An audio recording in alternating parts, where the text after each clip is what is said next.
So as you know, I'm just going to give an overview of the recent activity. As you know, the flow began on June 27th from a vent on Pahoa.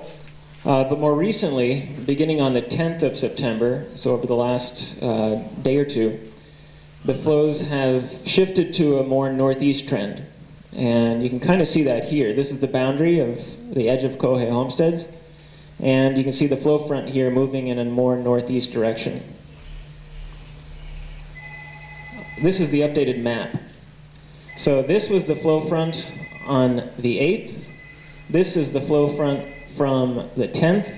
And this is just a sketch outline of the expansion of the flow front over the last day.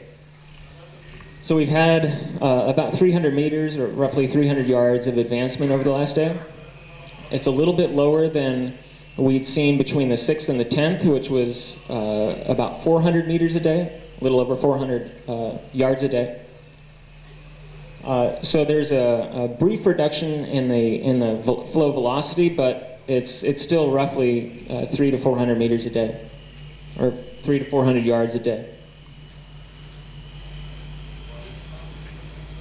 This is the flow with the downslope, the steepest descent lines, these blue lines that many of you have noted on the maps.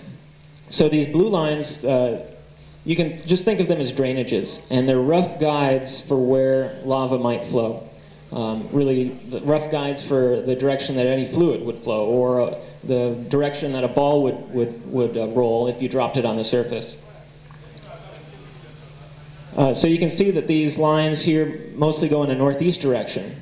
And this flow originally on the 8th was following a line that was going more in a north direction, but over the last day or two, we've seen the flow shift slightly and move a little bit more to the northeast, entering this drainage. So wider view here, showing the flow front here, at about 9 miles, straight line distance from the vent. Going back here, you can see that the flow front here is 3.2 miles from Pahoa Village Road. The other thing, I'll go back here, the flow front is 0.2 miles, so about a quarter mile from the boundary of the Waiokele-Opuna Forest Reserve and Kauai homesteads. So as with past meetings, we do a little projection of future courses of the lava flow. The blue lines tell you all the possibilities, but as the flow progresses, we can sort of narrow that down quite a bit. And so this is the map you've seen before, the blue lines. And as I mentioned before, we make another run at calculating this once we know what the leading edge, where the leading edge is.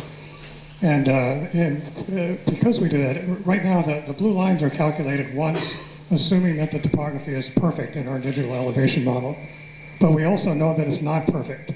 And we know that the lava flow is actually going to respond to the real topography.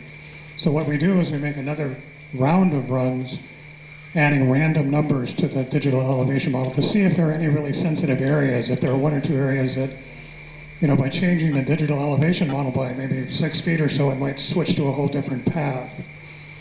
I've shown these before.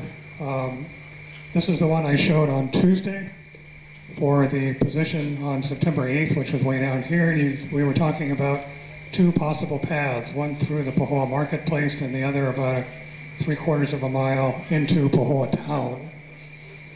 But that's on September 8th. Now, if we do the runs again, for the current flow position, we can see that it now favors the southern route through, this is the dump right here on Pahoa Road, and down in through a more or less residential area.